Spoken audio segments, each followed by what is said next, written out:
Hello, good morning. Thank you for joining us. We're so excited today. My name is Melissa. I'm with Vino Shipper, and I have my colleague Adrian. We are doing a webinar about driving digital growth from merch to marketing. We're so thrilled. We have Ryan Neergaard from Gaardian Digital Consulting that is going to do a presentation for you today. We have our chat and our Q&A boxes open. So if you look at the bottom of your Zoom screen, there is a chat and a Q&A. If you have any questions, you can enter them during the webinar and we can answer them as we go. Or we will also have a whole Q&A section at the end so we can take questions then and really dive in. But to kind of not waste any time, I'm going to just pass it right over to Ryan and he'll kick it off. Sounds good. Thank you very much. Hello, everybody. It's a pleasure to be here today with you.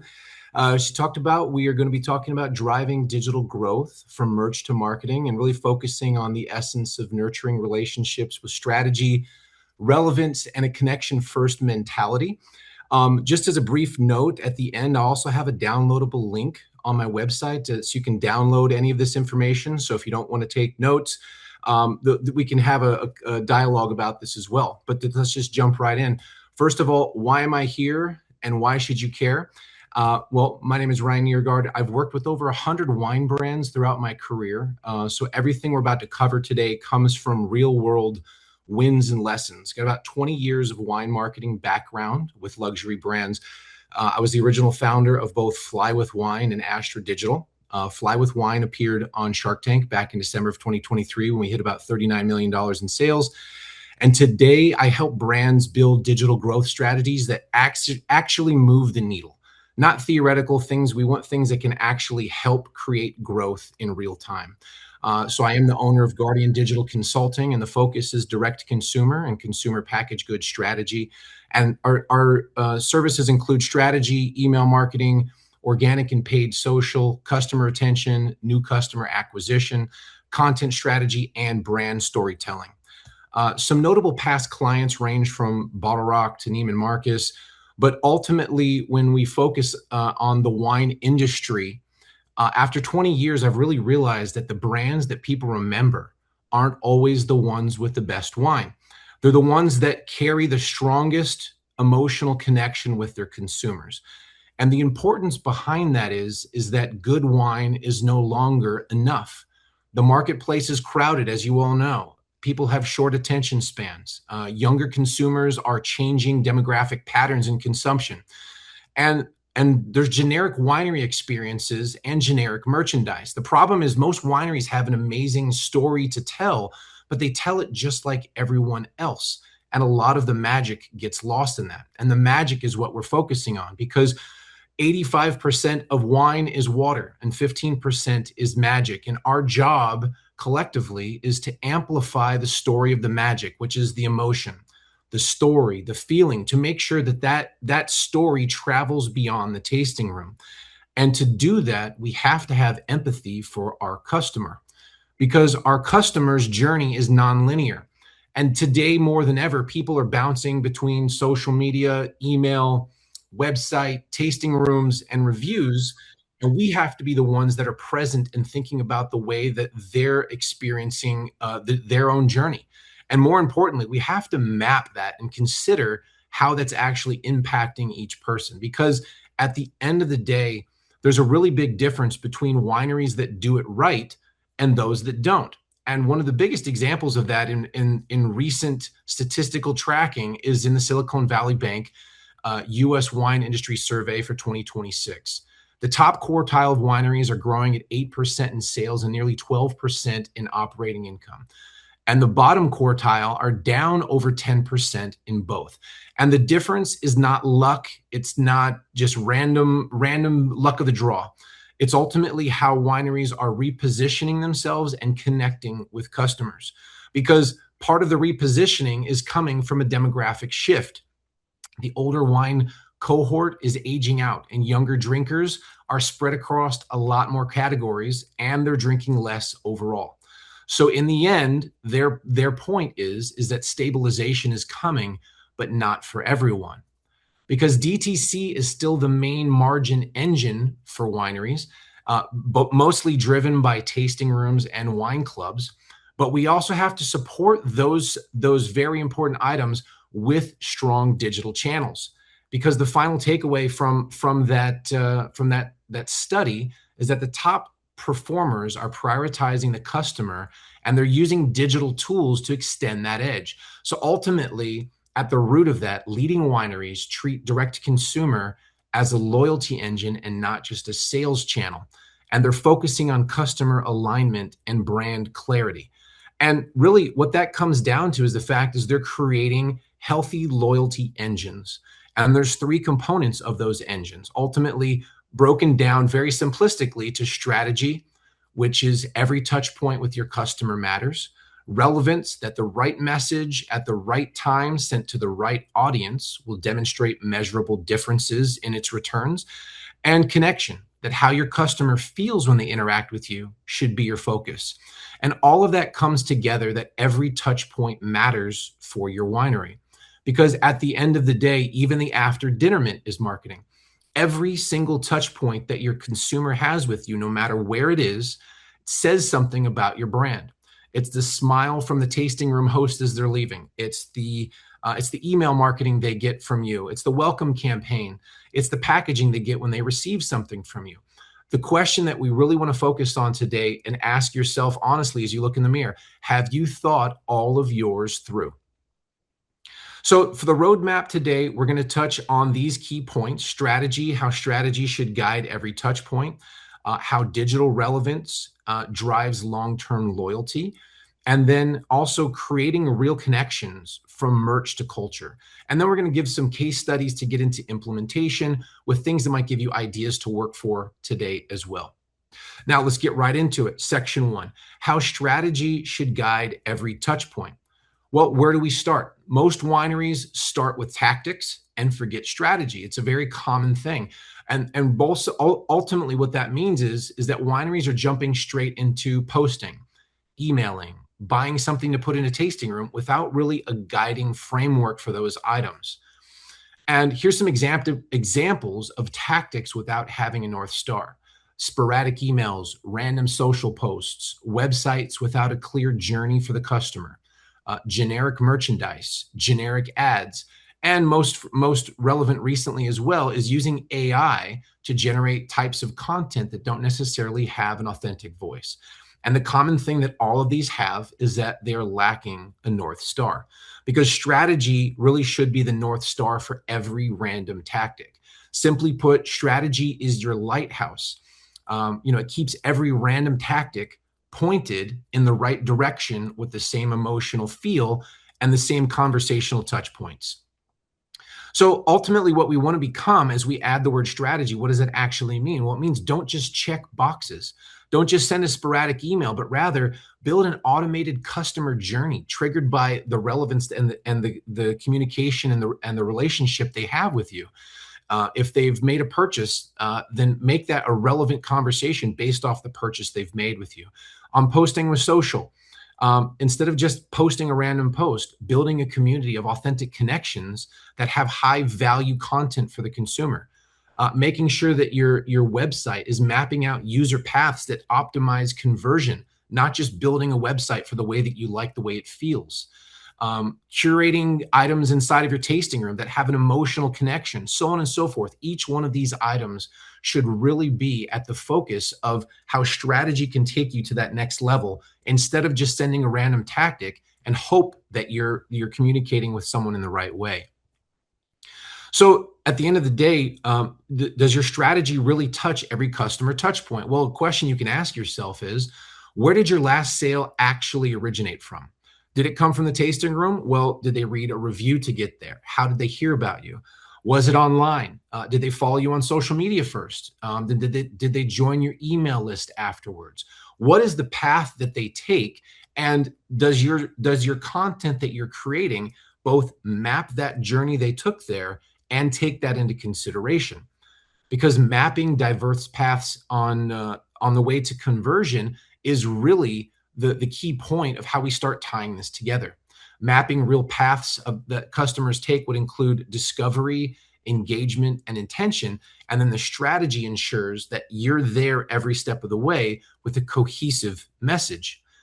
Because campaigns that we create from that, from the mapping that we do, ultimately should help us connect the dots.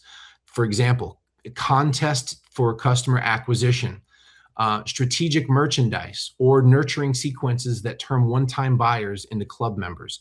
How do we start someone where they're at and take them along the path where we hope to get them to be? Also, strategy really needs to be data-driven. A lot of times, I'd say a common mistake is something called cowboy marketing, which ultimately comes from the thought that 5 people can do marketing the same way, but they have a different feel. And so those different feelings are what drive them down different paths. What we want to do is get away from cowboy marketing and track KPIs, adjust in real time, benchmark, and keep improving based off of statistics and not just feelings.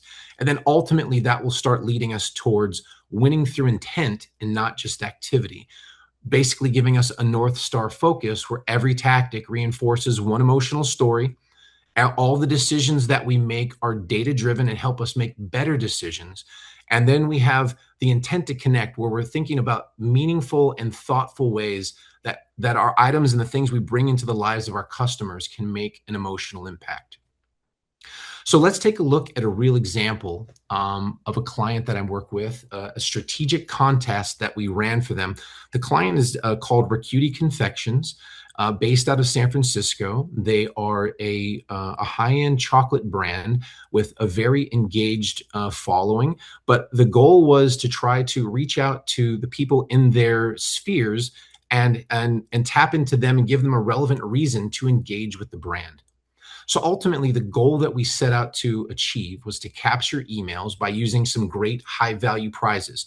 We had over $1,200 in relevant chocolate prizes that ranged from a package that had everything tied into one box that had every single one of their products in one box, all the way down to some of their smaller products. So what we did is we built a viral contest mechanism with referral bonuses. So people got bonuses when they referred a friend and that friend entered. Then we amplified that communication with paid social media, blogging, requiring their emails to enter when they enter. And then we kept the messaging consistent and then followed up with campaign nurturing along the way. And ultimately, what we saw in a little more than a 12-week period of time, and a little more than a total spend of $2,500, including prizes and social media spend, was about 15,000 email addresses gained, 750,000 total reach on social media, and obviously where it hits home, sales. $18,200 were sold to 168 first-time purchasers on that contest list. So that's an average order value of $108 per person. And this is all from people they didn't have a relationship with 12 weeks prior. So not only was it a fantastic response from engaged fan base and first-time purchasers, but the real value came in the relationship that we started embedding people into the ecosystem. So you ask yourself, would 168 new customers be meaningful for your business at an average order value of $108? I don't think there'd be anybody that would say no to that, especially when you consider that wine segments and purchasers are coming from different segments now. And so sometimes getting people introduced to your brand is one of the best ways to start leading them down your customer journey. So as Sun Tzu said, tactics without strategy is the noise before defeat. So the first step to really put our stake in the ground is to say, let's make sure we're not just making noise. Section two is relevance. And I would say this is an area where I do find some wineries struggling to tell the story of their magic.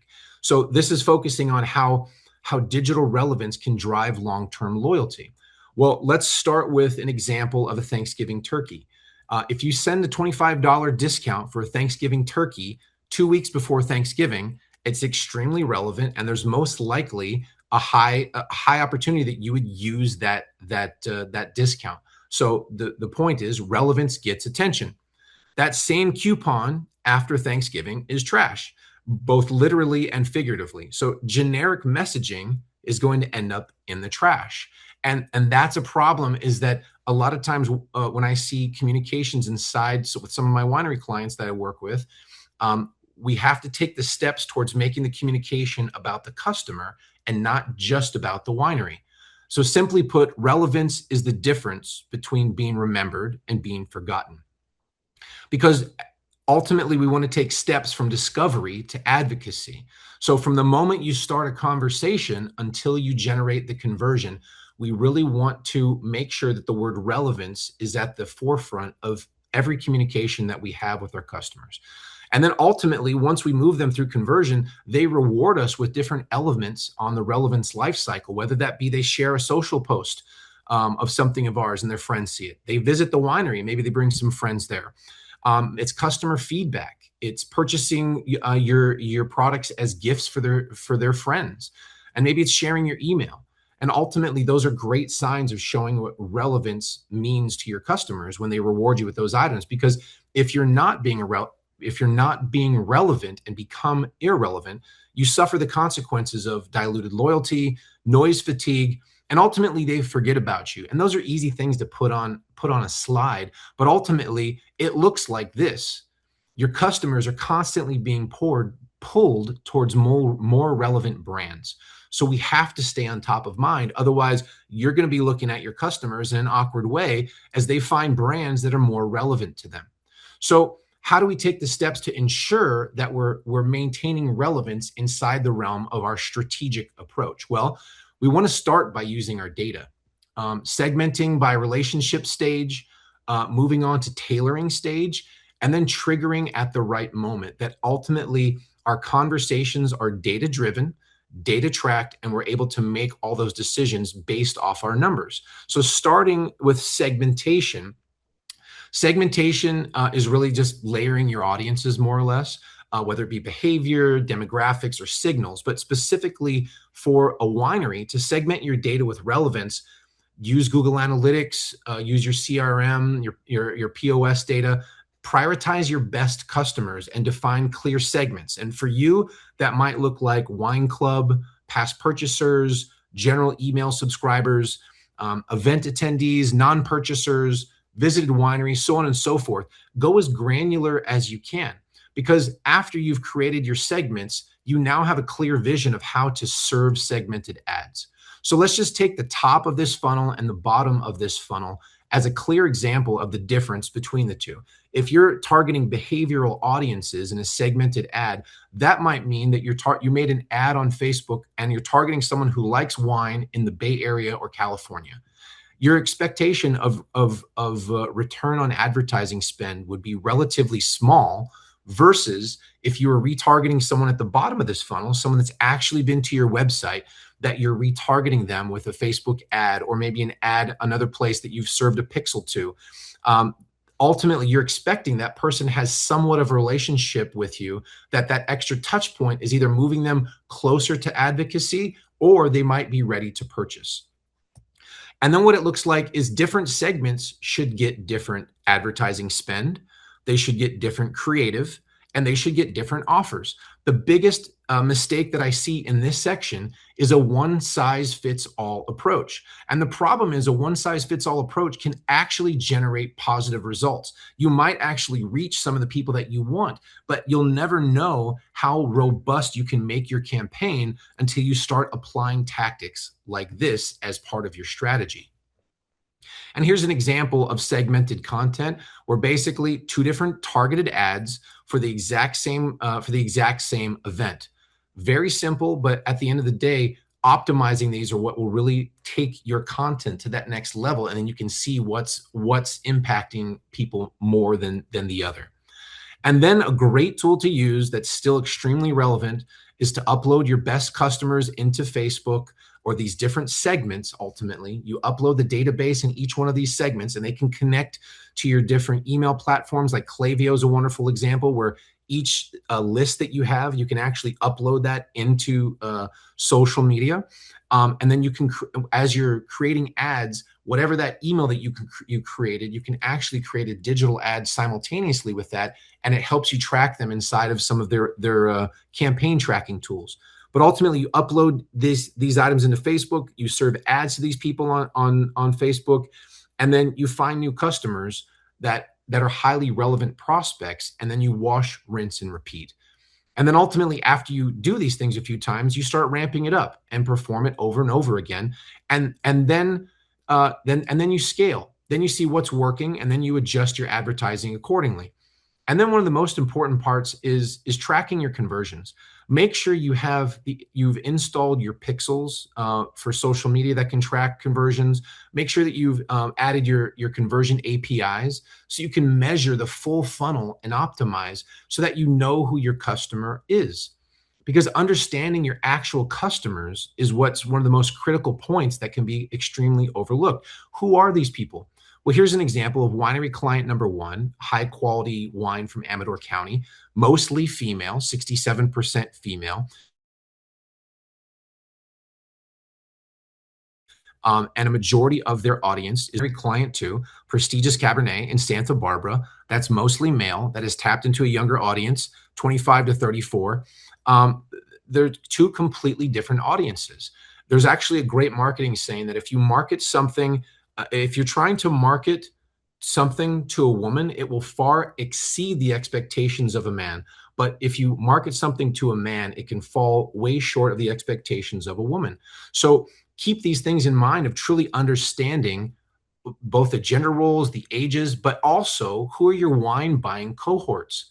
Which cohort are you speaking to? Everybody obviously would like to believe that everyone that comes to their winery is going to end up a collector and stay with them for life, but we all know that's not true. The wine buying life cycle is becoming more and more diverse with fewer collectors that are aging out, and then ultimately leaving this to you to convert explorers into collectors, to convert lifestyle buyers into explorers, and then if it aligns with your brand, to work with value wine buyers and convert them to lifestyle and move these people along their wine buying journey. And then once you've taken the time to really think about strategically how this can be relevant to your brand, then you start repeating, retarget, and optimizing. So constantly refining, scaling what works, and then implementing other items. So now once you start mastering things, take a step out of your comfort zone and try something else. And retargeting is a good example. And here's a good example of retargeting. Cosentino Winery. You visit the website, and then I end up on Washington Post website. And then from that, I'm served a 2-for-1 tasting. This is really what relevant retargeting feels like. It has 3 components. It's helpful, it's timely, and it's on brand. And all those things are the pillars that help us build a bridge to relevance, because relevance is the bridge between a transaction that you've made with your customer and a long-term relationship. But you also have to have the building block of strategy. So leaning on strategy that fuel your tactics, and then using relevance as the main focal point behind those actions, we start turning towards some very effective things that build relationships with your customers. So here's another quick case study of turning a simple annual sale into a full growth engine. And this is a winery client that based out of Amador. I'm leaving it without any branding on this, to just do an overall approach to it, just because I didn't have a chance to contact him before putting this out. But ultimately, they generated a once a year sale that they gave a significant discount that was so relevant that it drove a 6-figure sale of theirs every single year.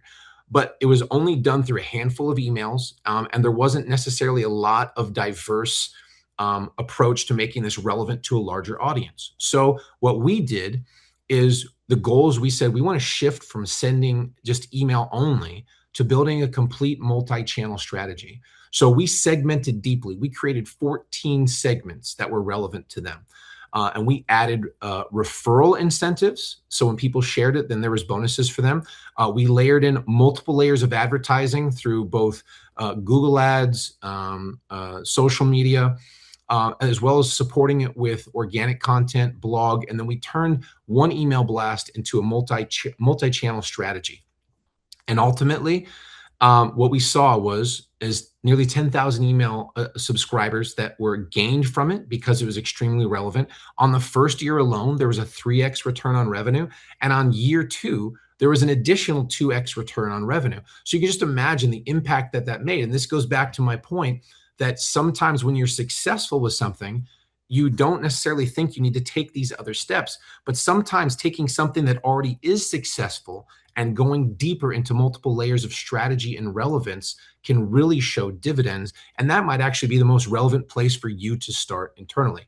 So ultimately, strategy plus relevance to a new existing audience is what really made the difference in this case study. So at the end of the day, you want to capture curiosity and turn it into attention, but you want to keep their attention with relevance. All right, rounding into section 3, connection. So in this area, it's really creating loyalty engines from merch to culture, and turning every experience with those into something that can be meaningful.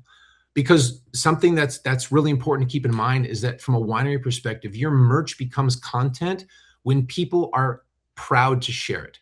Your merch is not just swag, and it is shareable, and it extends your brand story, because your merchandise should be part of your strategy. It isn't just stuff to sell in your tasting room. It's content. When customers use it or wear it or carry it, they're basically advertising your brand in the real world. A perfect example of this is me and my wife. We go to Bottle Rock every year. My wife gets a blanket every single year, and I get a poster every year. And we get one every single time because it resonates with us. I have my posters lined up in my garage, around the top rim of my garage. My wife takes those blankets, and we have people over. She'll put on our outdoor furniture to kind of make it look cool outside.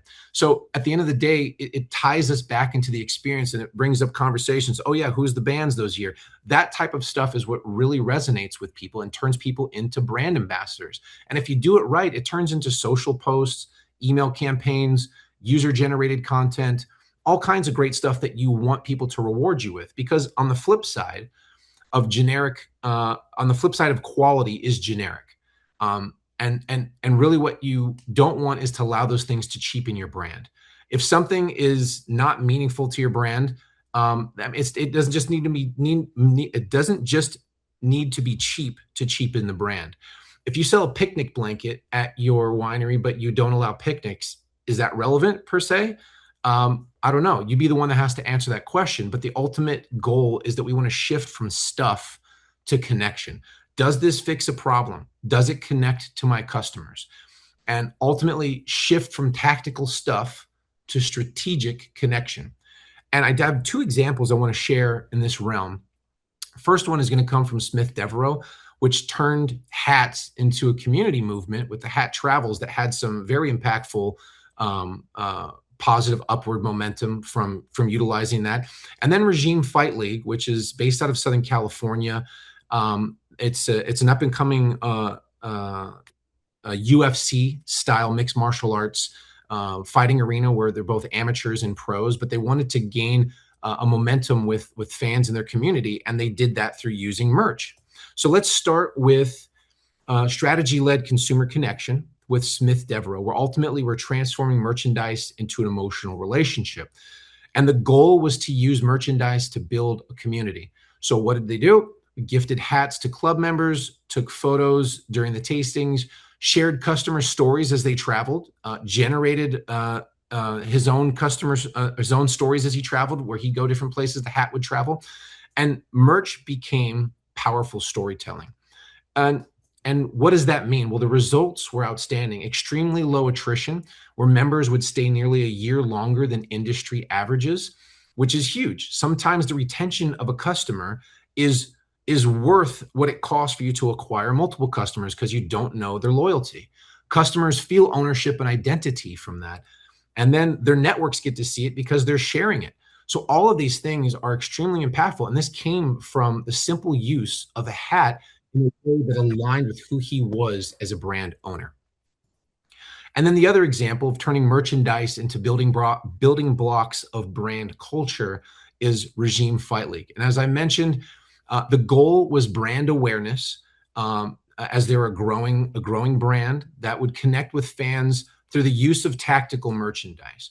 So ultimately, the goal was, let's overprint these shirts. Let's distribute them in a lot of different locations, whether that be gyms, charities, celebrities, all these different things, and then ultimately have kind of a cool identity vibe.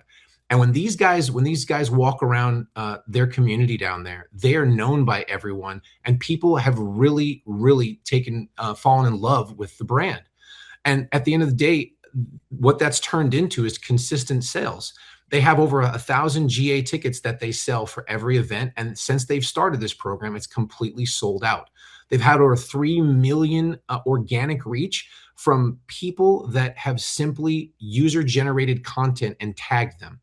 And then they've created a recognizable brand affinity. And as the owner, Jorge Lopez, says, he says, people want them, and others want to know about them.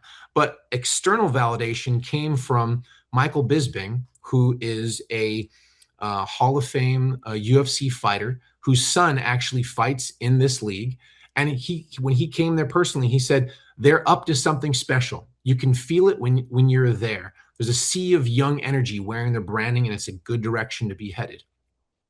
And he said that on the third top rated MMA podcast that exists. So anyway, this is just external validation of the fact that when you use something as simple as a t-shirt or a hat, you can create affinity with the people that you're in touch with because it's relevant to them and there's an emotional connection. So a hat all of a sudden becomes the memory of what they had at the winery. So these are the things that you have to answer the questions for yourself of what is relevant to your brand, but you can see how it can make an impact for you. Now, just reflecting on the journey that we've gone to so far, we've covered really the components of our loyalty engine, being strategy as your North Star, getting past the tactics, relevance, helping you cut through the noise, so strategy plus relevance, and then the emphasis on connection from merch all the way to your culture. And then put another way, you really want to choose connection over noise. Action without strategy is only a tactic. Strategy without relevance is noise.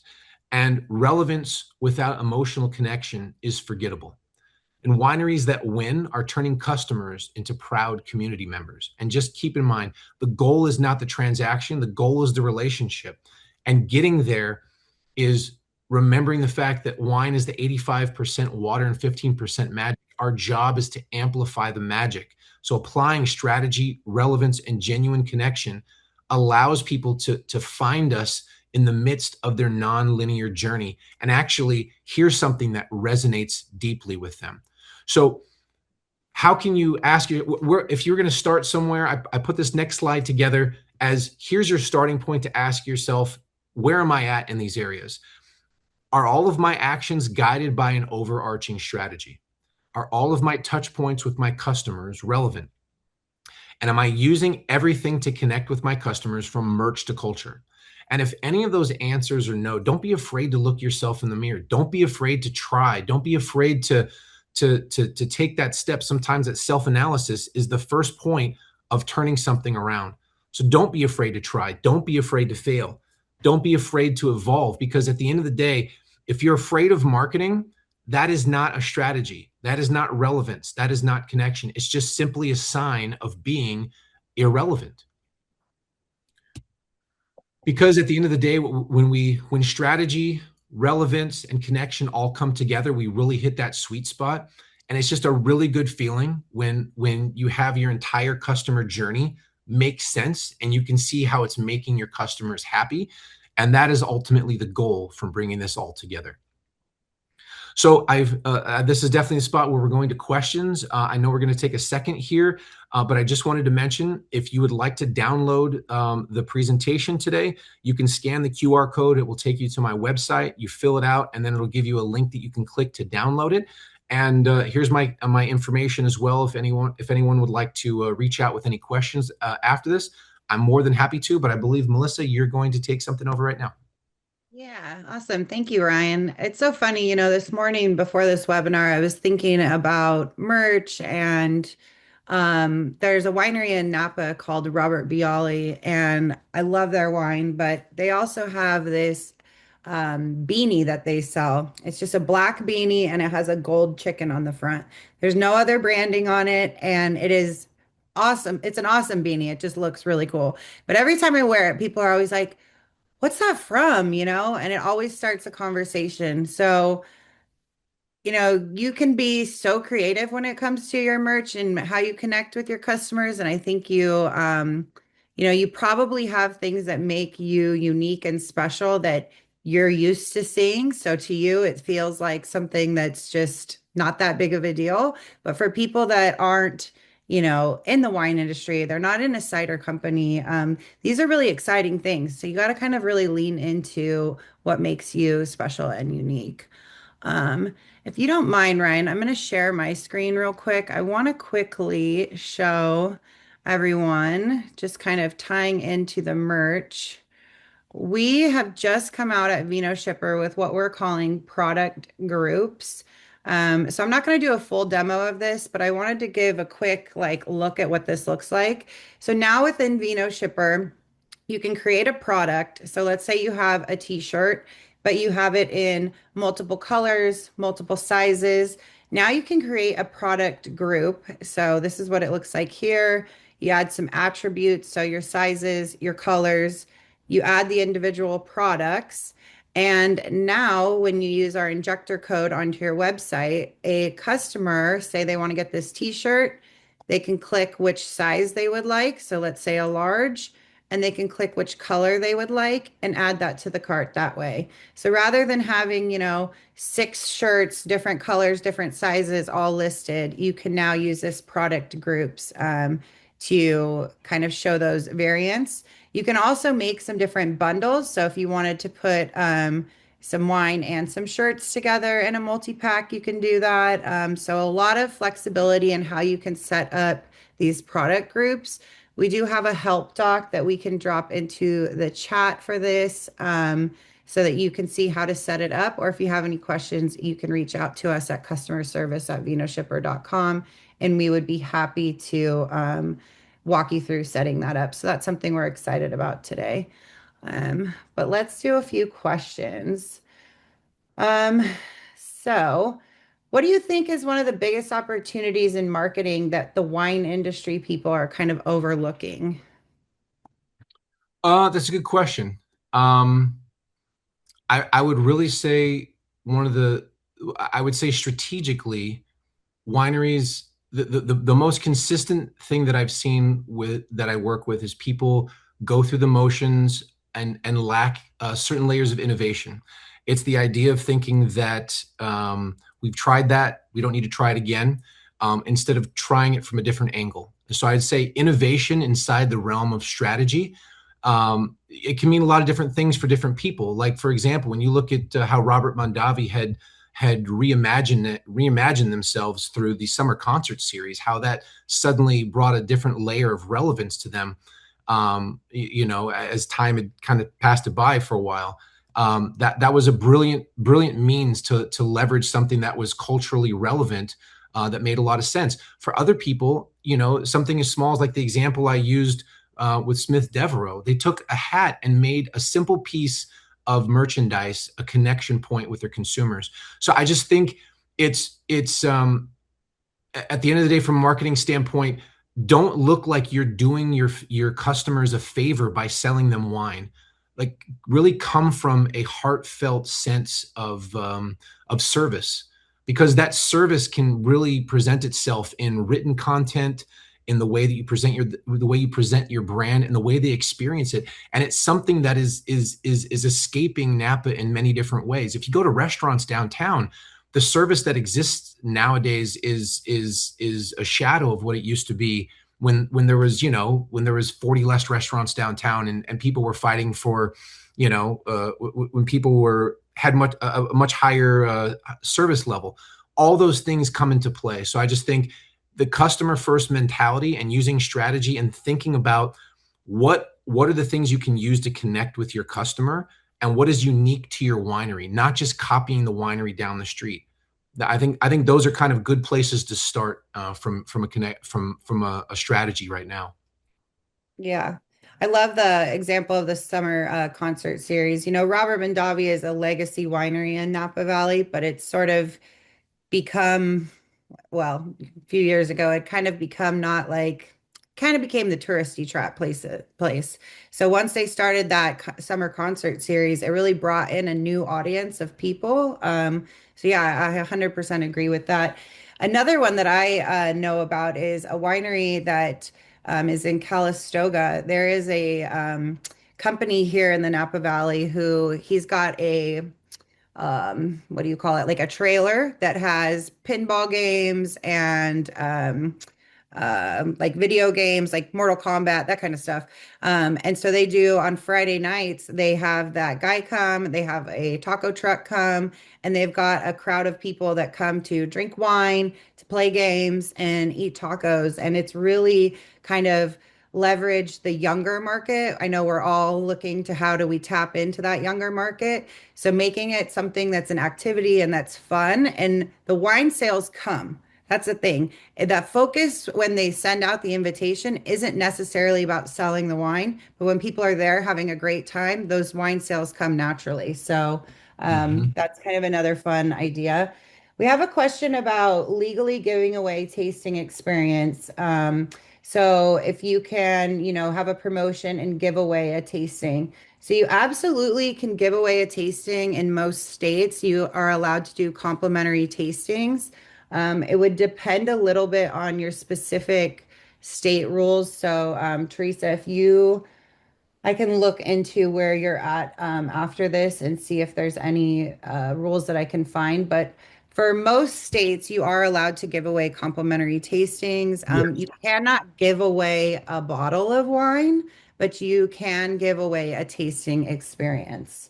But we can double check on yours. And those can be layered in different ways as well too. So a lot of times, if people want to make something, if you're doing something as a giveaway and you want to make something relevant, sometimes if it's a small intimate group, there's really great ways of pulling off a contest, or maybe you're giving away a prize package to four people plus a guest, and that's a very intimate dinner experience. And then you can pour wine at a dinner experience, however much you like, and really make it more of like something that might feel like your dinner table at home.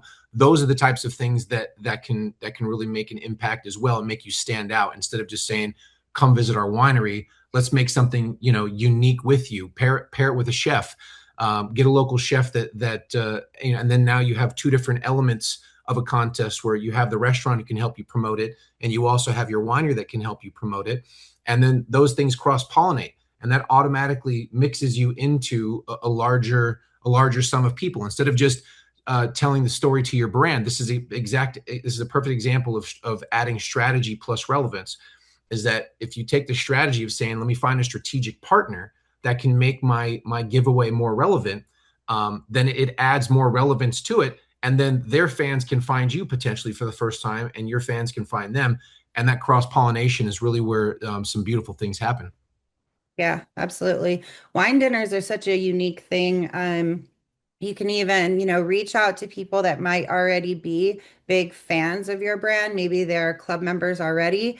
And maybe you reach out and ask them if they would be interested in hosting a wine dinner at their house for a group of guests. And you have yourself or one of your, you know, winemakers or one of your wine educators go and do a very intimate tasting at their house. It sounds a little, you know, it might be a little like nervous to reach out to people and ask them that, but when you do, they're like so flattered, so shocked, and you can make some really great connections by doing something like that. I know during COVID, many wineries in the Napa Valley leaned into doing that because, you know, their visitation was down so much.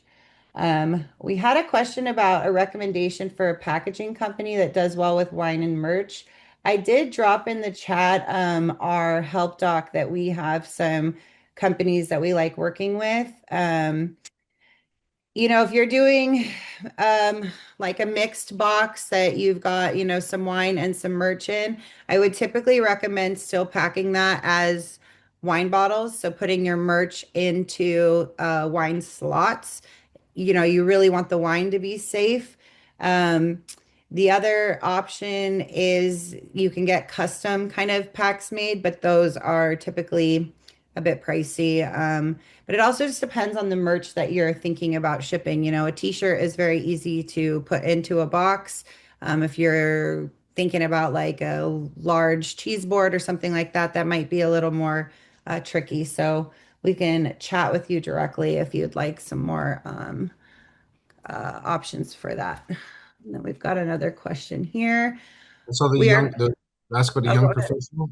I saw the question. I wanted to answer that one. I saw was skills a young professional should focus on developing Mhm. to stay ahead in this industry. I love that question because I don't know who wrote that, but that's a really introspective thought, and I think you should give yourself a pat on the back for putting your mind in that standpoint. I would say the biggest thing to to think about is to get past the thought of just doing tactics. And what I mean by that is a lot of times a young professional gets thrown into a position where, a winery might say, well, you're my social media person because they don't either know it or they don't know how to do it. And so then all of a sudden, a lot of your time ends up being on social media, but with to what end?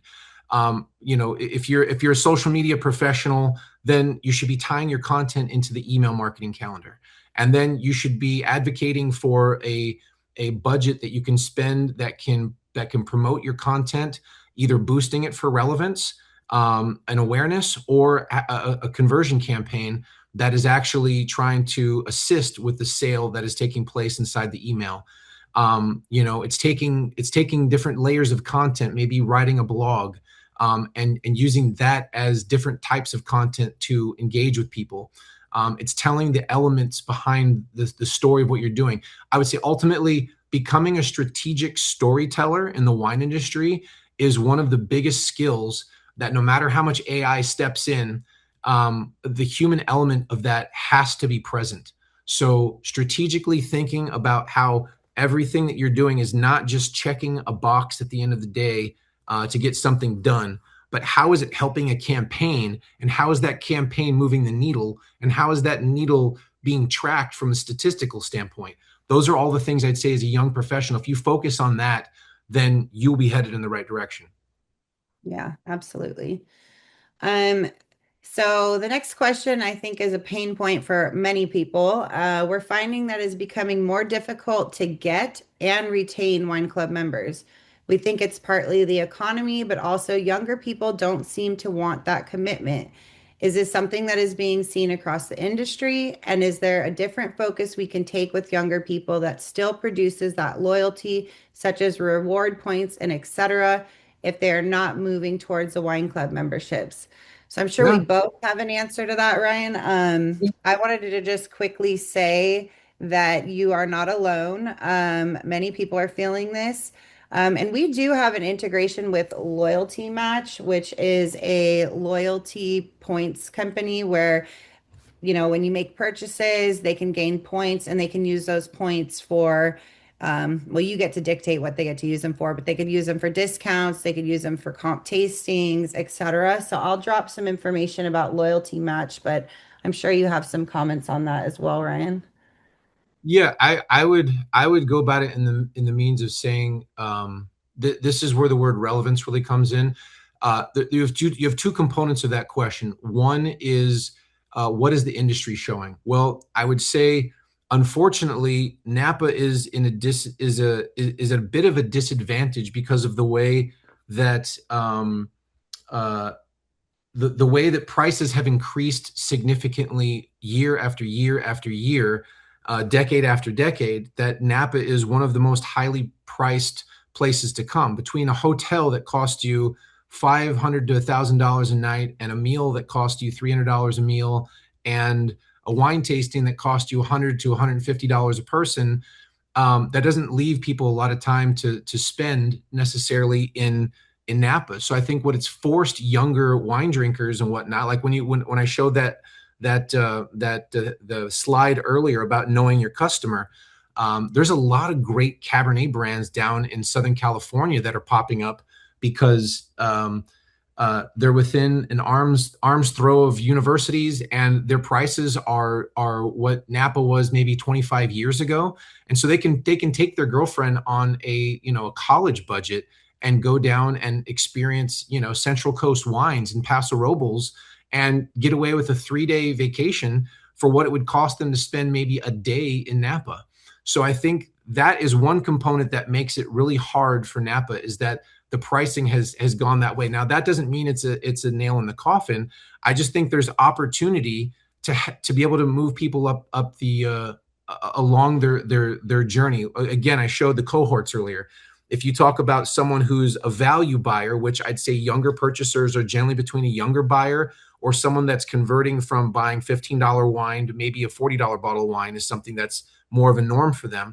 To have something that you can bring them into the fold and have them feel welcomed is an important thing. There's a lot of wineries that will turn people away unless they're willing to, spend I'm not going to name the winery, but I was just recently at a winery where I did a tasting where it was $300 a person, and we each bought, I think, like 3 bottles of wine. And there's no comp or anything that takes place being an industry professional or that takes place for purchasing nearly a half a case of wine combined.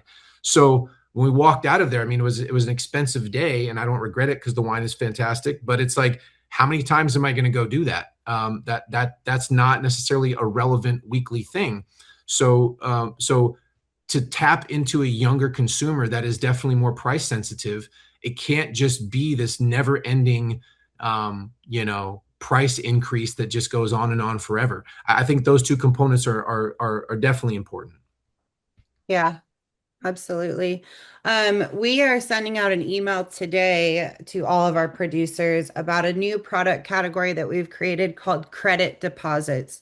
I'm not going to launch into the whole thing right now, but essentially it's sort of like a subscription style. So you can create a club release, and instead of putting in a wine product into there, you can put in a credit deposit product. So the way that works is you could charge them, let's say $50, and that $50 automatically goes to their stored credit in their profile. When they go to make their next purchase, that stored credit is automatically applied. So it's sort of like a subscription style kind of product. I could see that being very valuable for younger consumers. They might not want to be in that traditional wine club where they get 6 bottles twice a year or something like that. But I could see them being charged, monthly, bi-monthly, whatever, and that money going into their credit deposit, stored credit, and they can use it as applicable that they see. They could use that when they come into the tasting room for a tasting. They could use that for, wine purchases. I could see that being a very interesting thing to market towards that younger demographic because they have grown up in the world of subscriptions and being able to make their own kind of choices, and the traditional wine club model that a lot of us are used to is not something that's desirable for them. So look out for that email. I think that'll be coming later today. And we will have all of the documentation that kind of supports and explains it in more detail. But I could see that working quite well for that younger demographic. Let's see. Please remember that not all wineries are in California. Yes, we understand that. Myself and Ryan are based in the Napa Valley, so that is sort of our perspective, but we absolutely do understand, you in a way have almost a leg up. The Napa Valley and California in general is so saturated with wineries. We're a lot of fish in a pond, and you might possibly be, there might be a handful of wineries where you are, but not as many. So you might have the ability to kind of connect even more and really explain what you're doing is so special because there isn't so many people doing it. I mean, in California, I think there's over 800 wineries. I think that number is actually even higher now. So you have kind of maybe even a way to leverage yourself even more, I would say, depending on where you're at. If you're in, Virginia or something, there are quite a few wineries there, but it's still not to the same level. And what you're doing there is even sort of more special. Why have you guys chose to, get into wine? Is it the farming? Is it the, production side? What side of it is so unique for you is what I would say. Yeah, I would agree with that statement, and I apologize. I don't mean to be California centric in the things I'm sharing. I mean, I visited the Texas Hill Country. I've been to the New York Finger Lakes. I've been to the Okanagan. My wife is French. I've spent time in France. I've tasted the wines from around the world. I would say the problems are similar in a lot of different areas. Uh, for that, but at the end of the day, I think a lot of these other wineries, wine regions are exploding because of the problems of places like Napa and Oregon. And again, I don't mean it in a derogatory way. I just mean it that the prices have soared so much that it's leaving people in a position where they want to find those types of regions. So I agree with Melissa 100% that that's absolutely a bonus feature for being non Napa at this point right now. hmm Absolutely. I I think do. too, yeah, Sorry, go go ahead, ahead. Ryan. Oh, no, go No, sorry. ahead. Go ahead. I was just going to go I saw someone says, does Ryan have a strategy, a guide on how to develop a strategy?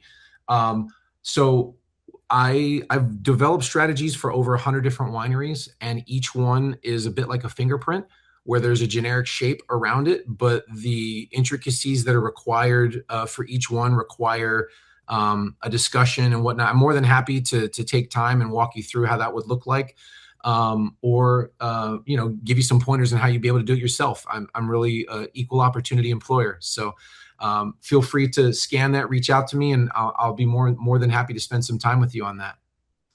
Yeah, I had a really great call the other day with a producer that's up on Vashon Island, up in Washington. So their winery is on an island. There is no bridge to it. You have to get on a ferry to get to the island. And they have the majority of their, customers that come in the summer because they're visiting the island. And then they might join the club, but then they leave and it's out of sight, out of mind. And then they kind of dip out of the club after a period of time. So we were talking strategy the other day, and I said to him, I go, you need to try and when you send your release, bring them back to where they were at. So Vashon Island, if you're familiar at all, is gorgeous. They grow tons of lavender. It's got flower farms all over it. And so we talked about in his next club release, he is going to have some satchels of dried lavender that he's going to put in. He's going to start doing marketing materials showing what's going on the island, what's going on the farm, so that when these club members get that package, it kind of transports them back to that experience that they had and gives them kind of a romantic, nostalgic feeling. And that is something that I think is, I mean, priceless. People had such a great time when they were there. And once they leave, if you're not kind of harking them back to that experience, they are going to, of course, forget about it. So think about what makes you unique, what makes your property unique. We all have stories, but we're so used to our own story that we're not that impressed by it anymore. But when you tell someone else who's got a job that's boring and they, sit in a cubicle all day, they're jealous. So really kind of think about those things, I would say. All right. Doesn't look like we have that many more questions. I'm going to give one more minute, but we appreciate you all joining us today. Ryan is available by email, and you can scan his QR code.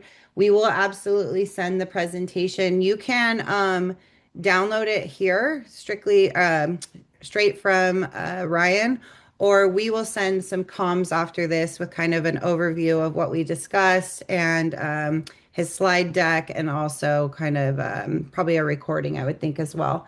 Um, but we appreciate you all. If you want to talk to myself or you want to talk to Ryan, you can email either one of us. You can reach me at customerservice@vinoshipper.com. I love talking about wineries and wine clubs and what can make you special. So I'm always a resource as well. Thank you And guys for having me yeah, today. Is yeah, there any thank more you so questions much, we can ask Ryan. before we get enough? Looks like we got most of them. You did a great job, Ryan. We appreciate you so much. Thank you, everybody. Have a great Thank you day. all. Bye.